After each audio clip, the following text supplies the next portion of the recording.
Welcome to Healthy Leads, the one-stop podcast that bridges the gap between small to mid-sized businesses and digital marketing in this interconnected age of the internet and artificial intelligence.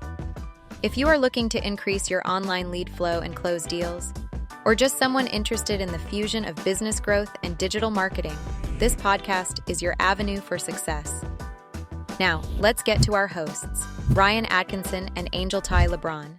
Welcome, everyone, to the Healthy Leads podcast brought to you by Ellington Digital. We are here 2024, and you may be planning for the best year of growth yet. But before you do that, you need to create a core offer that actually converts. Lucky for you, Angel and I are going to be talking about that today. So, Angel, happy 2024 to you. Great to see your smiling face once again. Absolutely, man. Happy 2024. I don't know about you, but I know I'm pretty much done with New Year's resolutions because I feel like the plan should have been already executed in 2023. I always appreciate that. I always like to put my resolutions or goals for 2024. I like to do it like 2 or 3 weeks before 2024 actually starts, because then it's kind of like starting 2024 with like the plane like on the runway already. So exactly. So some people just waste like a whole 2 weeks just planning. So exactly. Write down your goals, know what you want to do, and just start executing the heck out of it. And that's how 100%. You're going to create 2024. But absolutely. But being an AI podcast, talking about AI, of course, we have to say our 2024 big predictions for artificial intelligence. I'll start us off. Why not?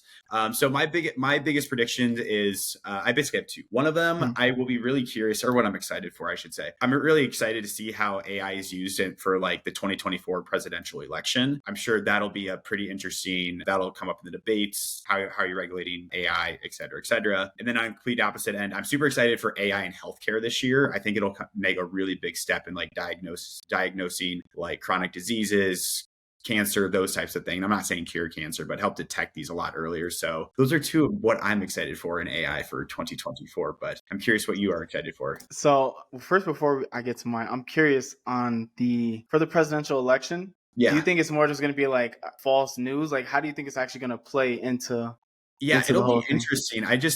I'm just excited for like the debates on it and how they're going to talk about AI and like regulatory issues that come with AI. Because I feel like being the ages that some candidates are, like you're going to have a lot of different perspectives on AI, and I'm sure it'll have to come up in some sort of way. And I'm sure once whoever is elected, they'll come out with ways like they used AI in their campaign. So I think that'll be a really interesting usage case for it. Yeah. Do you feel scared of where it's heading though?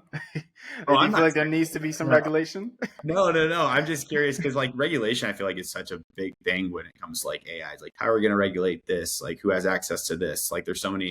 There are a lot of issues when it comes to AI that still need to be ironed out a little bit more. I'm still very bullish on it. I'm not worried about it personally, but as someone that runs a country, I think they'll have a few questions coming their way. Yeah, we can't all be so selfish with our AI wants and needs. Exactly. So, but I'm curious, like, what are yours? Yeah. So from mine, I guess it is more of a capitalistic view on it, but like I'm more excited about how it's going to play out in marketing, but specifically in conversion rate optimization. So for websites, there's this one, and I mentioned this on the podcast a couple of times where I was saying if AI gets to the point where, and this actually goes into the privacy laws that you're mentioning, and that's why I was asking more, because my prediction is that I want AI to be able to create custom one-on-one experiences for websites and apps or mobile applications in general. So like, but I wanted to take all the information, like I would willingly give my data over, right? I mean, they already have it. Like I feel like Google and Slack and LinkedIn, they already have all my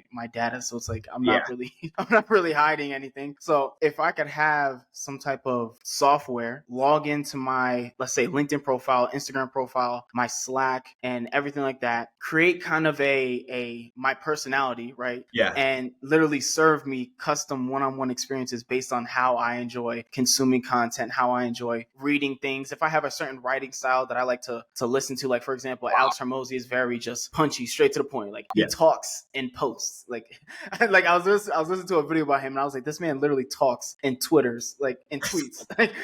Very punchy, you're like content.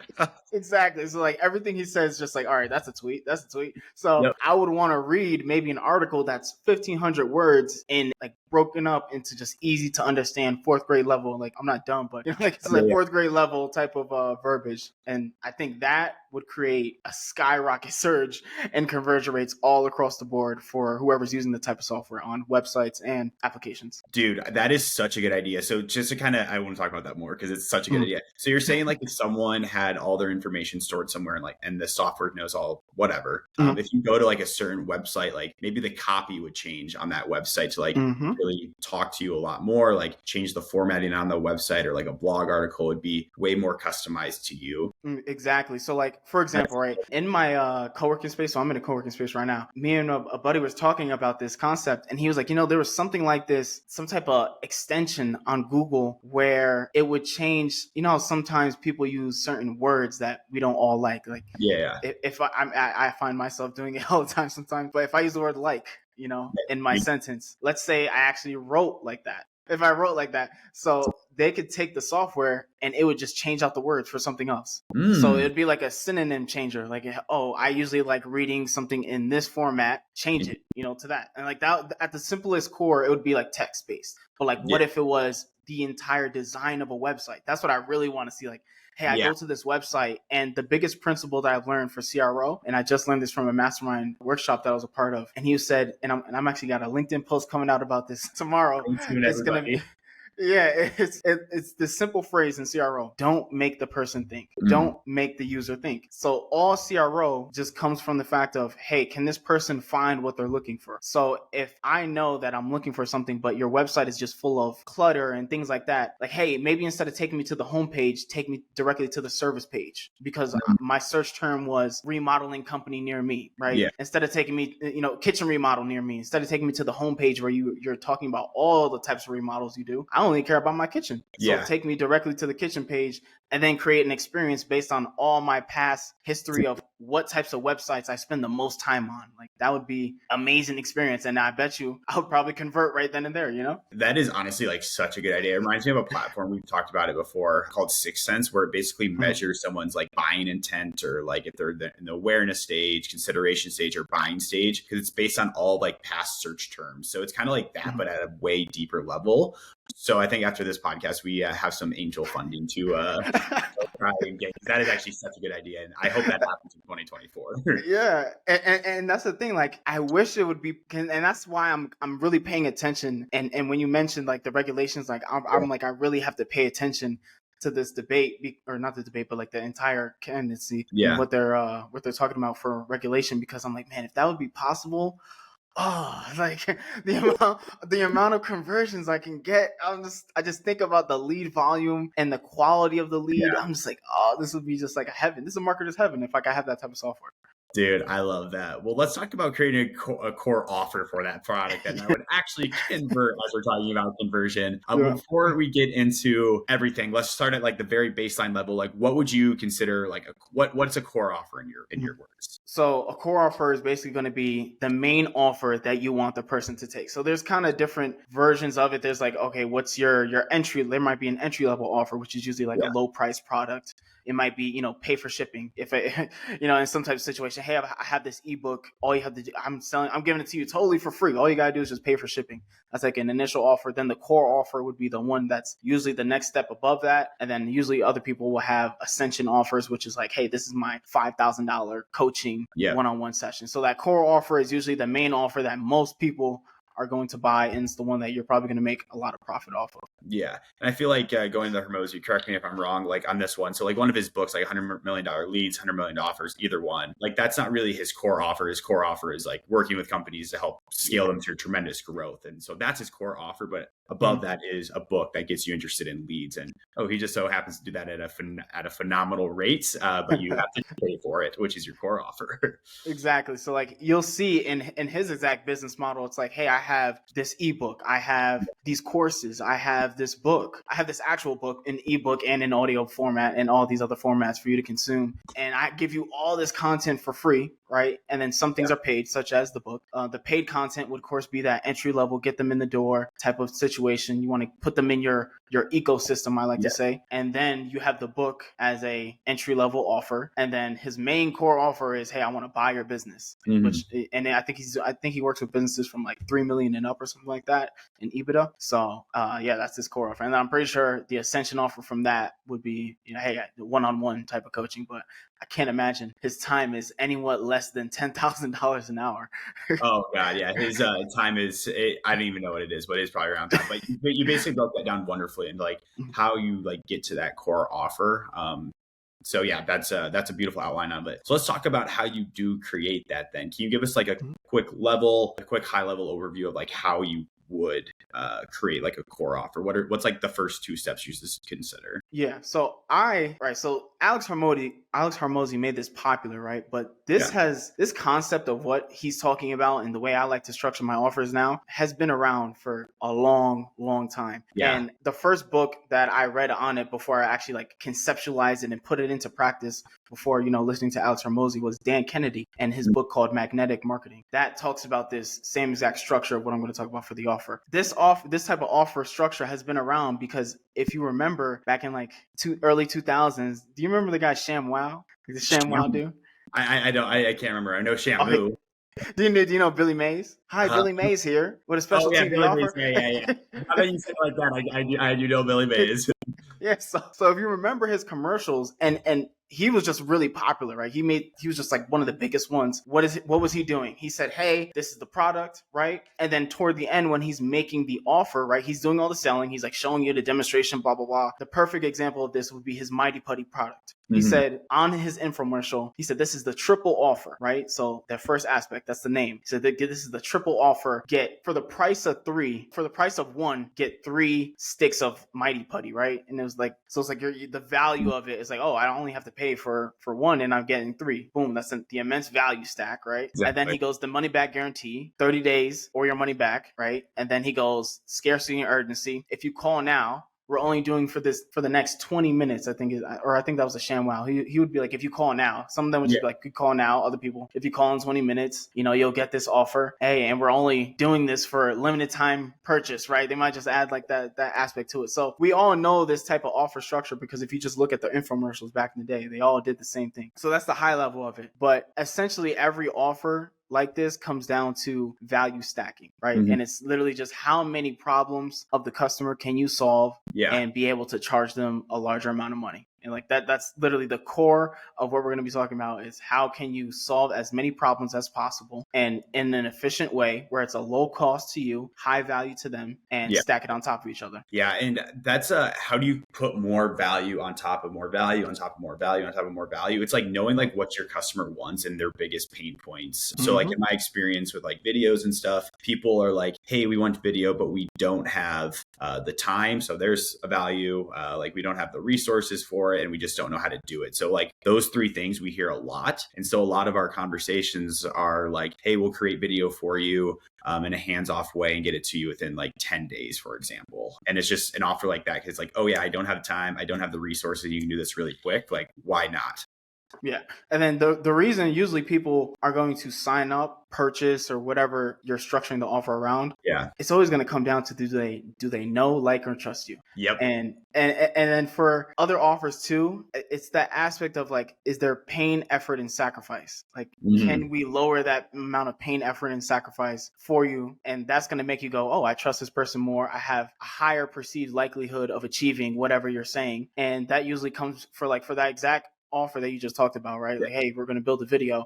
It's like, hey, get unlimited amount of revisions. Exactly. Yeah. Sometimes it might be a little crazy, but but it's like another aspect that we have to talk about with these offers is like getting to that money back guarantee, but doing something that you're going to be able to deliver on. So that's another kind of aspect of it as well. That's why I kind of prefer to give out, let's say, like a PDF checklist or something like that. Like for the marketing industry, I may just give out a 400-point checklist with every SOP to check your Google ads and in an hour or something, Yeah. like, and I might promise a 20% boost in CP or a 20% boost in CPL volume or something like that, right? And it's a product, it's a like a single sheet or a set of documents or whatever, and I may make that promise. It's like you kind of have to add, you might have to add a stipulation like, oh, this only works if you implement it. You know, if it doesn't work, I'll send you a $5 coffee Starbucks gift card for wasting your time. You know, like it might just be like a small money back guarantee such as that.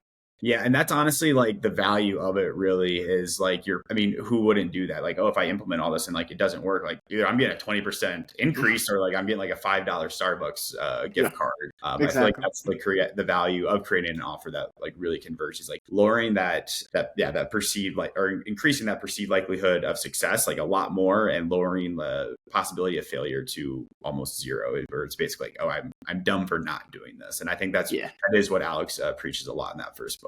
Yeah, and then he's always talks about the amount of time too. So like most people don't want to, like for marketing, it's kind of hard because it's like, hey, this stuff does take time. And if you rush it, usually you're not going to get the best results. So if you rush, or you can actually rush if you have the amount of money, but a lot of people don't have the money. So it's like, it's this dilemma. So sometimes you get into like a pickle where you're like, man, I can't even. It's like, all right, well, maybe we can do the onboarding the fastest, right? So like if you know in your offer, maybe you can't guarantee a certain amount of results, right? So, and I'm just going to talk to our example, like, hey, we'll get you onboarded, everything's set up, account ready to launch within 5 days. Yeah. It's like, oh, you know, it's like they'll start to, the more value you give to them, because it's like, oh, I have to meet this deadline. Like a person, if you're talking to a CMO or director of marketing or anybody like that, of course they have deadlines. They're like, oh, it's the end of Q4, start of Q1. You might be coming on to some type of deadline. It's like, hey, I do need things to get done fast. I'm going to go with this person because he's providing me more value than an agency that's just saying, hey, book a free consultation and get a free audit. You know, something like that. And you need to make your copy like so good in that offer too, where like it is like a fourth grader reading, essentially, like a fourth grader to understand like, hey, if I don't get 1,000, if I don't have, I don't know, like I don't even know example off the top of my head, but like it's creating an offer so good that like people are be like, I am so stupid for not taking this. And in that copy, you need to have like 2 maybe 3 sentences max where you can convey that value that you're giving to customers. Yeah, and that's in the naming. It's like for the naming convention, I know I'm trying to be like, I try to make some, I don't know, I find laughter usually is more memorable. Like, for example, in my NASM test, which was like a personal training certification, I failed it like 3 times. And then the reason I was able to pass it the final time was because I took a bunch of flashcards and I just created jokes out of all the terms. Oh, I love that. That's actually amazing. Yeah, so it was just like I literally just had I had a thick thing of flashcards, and I just created a joke for every single term and every single like concept I had to memorize, and then I literally got like 80. I went from getting a 60 to like getting immediately an 80 by just doing that. Yeah.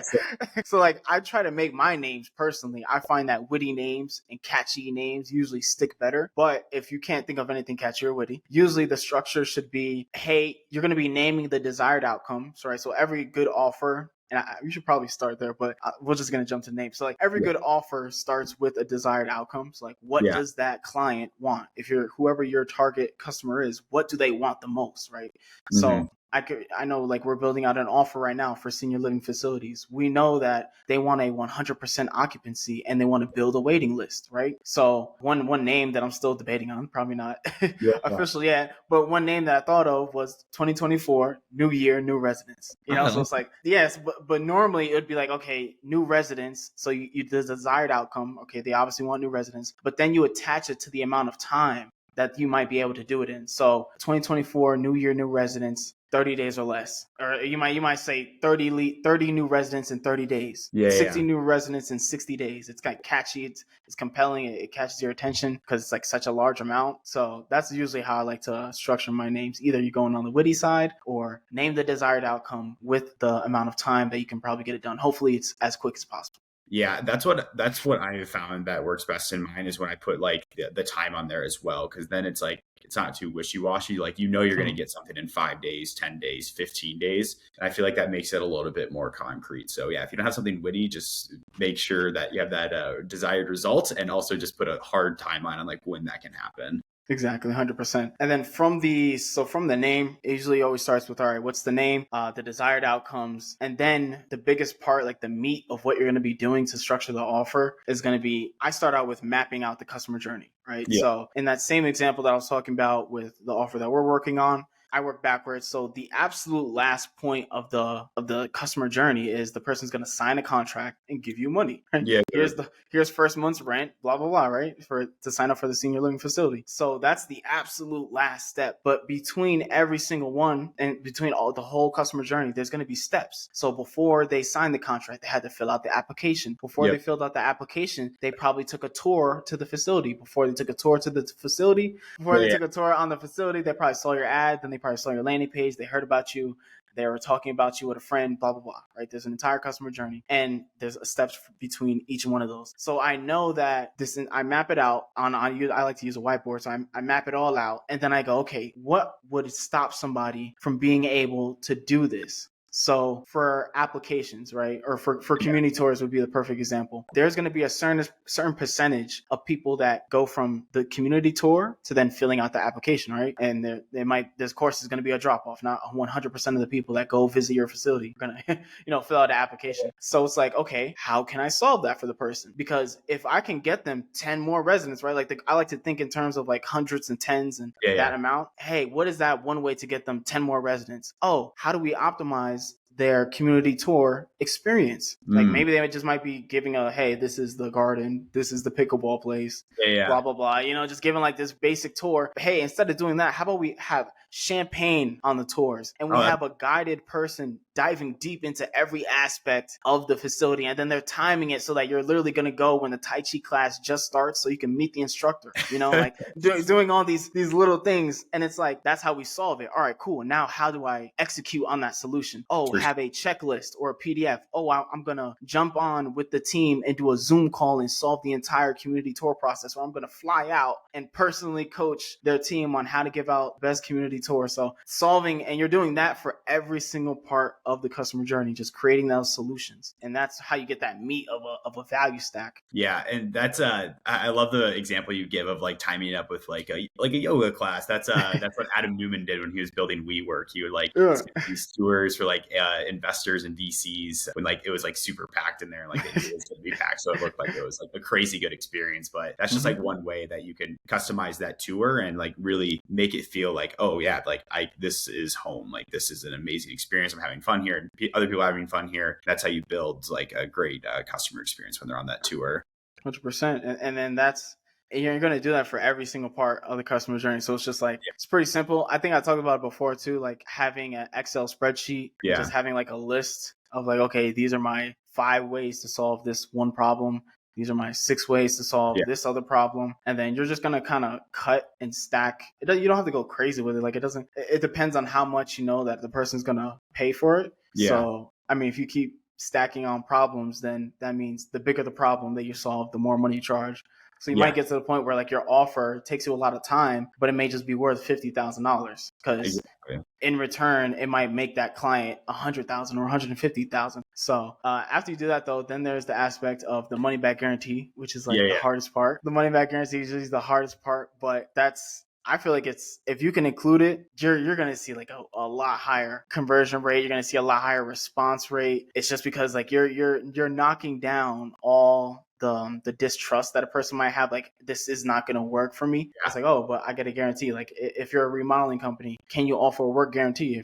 For your video example, like I was saying, like can you offer an unlimited amount of revisions? Any creative person could just offer a limited amount of revisions. So it's like anything you can do to ensure the person, like, hey, we're going to get this done for you. We're going to take care of you. You have nothing to risk on your side. De-risking the situation, de-risking the offer for them. That's gonna really get them to be like, all right, let me take a chance on this. Yeah, and $50,000 product. Exactly. Well, I can talk about that a little bit in depth as well, because like how we package like all of our videos or packages or whatnot is like you have 3 different packages, like one package, like lower price, middle price, higher price, obviously. And they have different things that come with them. But in our highest tier, we offer a money back guarantee because obviously we recognize like, hey, like this is like a $12,500 investment, like, but let's de-risk the whole thing by doing a money back guarantee. Like if you don't love your first video, we've actually had a lot more people be interested in that higher package just by adding that value to it. So yeah, that's been awesome, like in actual practice, if anyone's listening. Yeah. And the perfect example to that too is just like, because someone might go, hey, that my customers always say I don't have the money for it, right? Yeah. And this is like a sales thing. So this kind of moves over to like a sales conversation. But most of the time when people say I don't have the money, that's just a smoke. It's not real. Yeah. Like as much as I'm not trying to be, it's not a hard tactic. It's literally just a fact of like, if I came to you and I said, hey, I'll give you $100,000, right? This new car just came out. I paid $100,000 for it. It's worth $100,000. I want to give it to you since you're my buddy for $10,000. All you gotta do is just give me $10,000.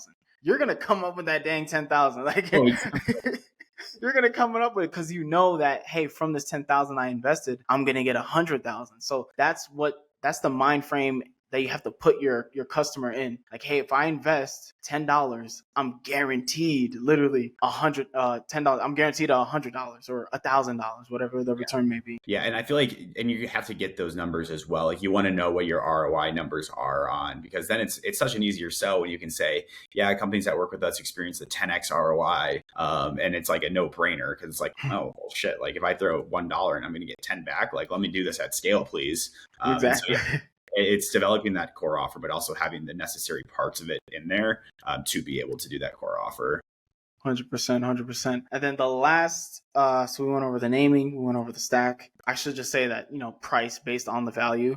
I think it's pretty self-explanatory. A lot of people kind of discount themselves. So another aspect of the offer is like actually pricing it effectively so that the person deems it as a deal, but then they also take a step back and they're like, oh, like this is a lot of money, but I'm going to get my return on it, because if they pay more money, then you're able to get it done faster. You're able to hire the best talent. You're able to basically take care of the solution most effectively. And that's what you really want. You want to create the best experience. And you're just not going to get that by being cheap.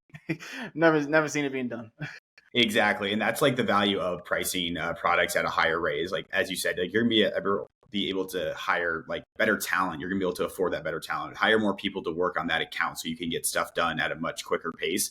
And it might be a higher cost, but you're also getting you're providing way more value because of the people you're hiring and like how fast you can get things done. So I always advocate for people to charge more than they think they're worth, because oftentimes you can charge 5x what you think you are worth, even 10x what you're worth. So yeah. Yeah, a lot of people just they get kind of scared of it. Like, oh man, like saying the word, hey, my services cost $5,000 out loud. It's like, oh man, like I don't want to do that. I'm not worth that. So everyone start charging more. That's just like, I think that's just a big principle. Everyone should just start doing but don't go overboard to the point where you're like, offer the amount of value. Like I said, like look at your offer and be like, okay, if this person executes on this, how much money are they going to make? And it's the ROI. Like, it's literally just pay attention to what type of ROI you can give and charge based on the perceived value that you're giving. But then aside from that, the last two aspects, so I got the guarantee, we got the name, we got the stack, we got the pricing aspect. The last two would be urgency and scarcity. And a lot of people get those two mixed up. So urgency is how fast, right? So you want them, it's usually a time-based aspect of your offer. Like, hey, we are doing this. The sale closes in 24 hours, right? Yeah. And then so that's urgency. And then scarcity is quantity. So an example of us, hey, we can only onboard 2 clients a month, right? Yeah. And it's like, if you don't, then you have to be on a waiting list. So it's like that scarcity aspect. Or for a PDF, hey, we're only giving out to the first 25 people. It's like, oh man, like I want to be one of those first 25, and you're going to close the sale in 24 hours. What the heck? I got to get on this. It's like those two, a lot of people confuse them, but that's the exact definition. Urgency has to do with time, and then scarcity has to do with the volume of what you're selling.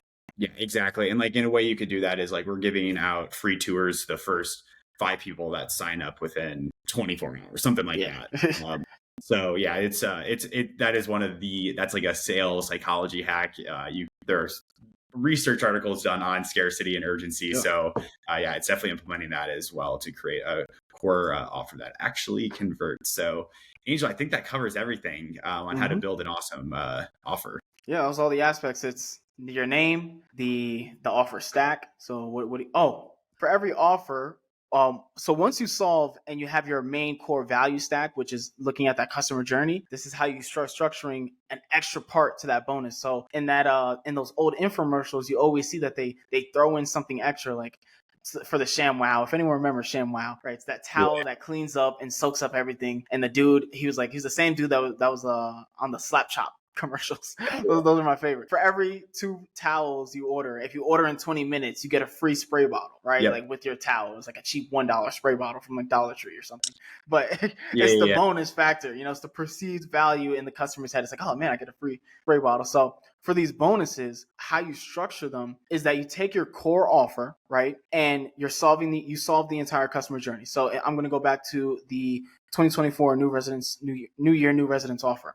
I solved the entire customer journey. I know that in the healthcare field, there is a problem with staffing. So guess what? I solved their main outcomes that they want to get solved, right? So having 100% occupancy and building a waiting list. What is the next problem that's going to come after that though? Oh, now you have short staff. Like you done sold out your entire facility, but now you have short staff. People are calling out. You're not able to cover them. How do you solve that? Oh, here's our 3-hour workshop on how to hire a talent efficiently, and you can implement this for your exact next hire. It's like that. I'm creating a solution for the next problem that's going to come, and I can have that as the bonus. Yeah, and I feel like that also hits on a pain point that you said, is that there's a huge staffing shortage within the healthcare industry. So yeah, that really does add a bonus. But I think that will now wrap us with everything. An awesome offer that work. So Angel, thank you for walking us through that. You were a stud on this episode. Thank you. Of course, man. My honors. Yes. And everyone, you can find us on Spotify, Apple Podcasts, YouTube, wherever you get your podcasts. Thank you guys for tuning in. Next week, we'll be back with another awesome episode, and we'll chat with you guys then.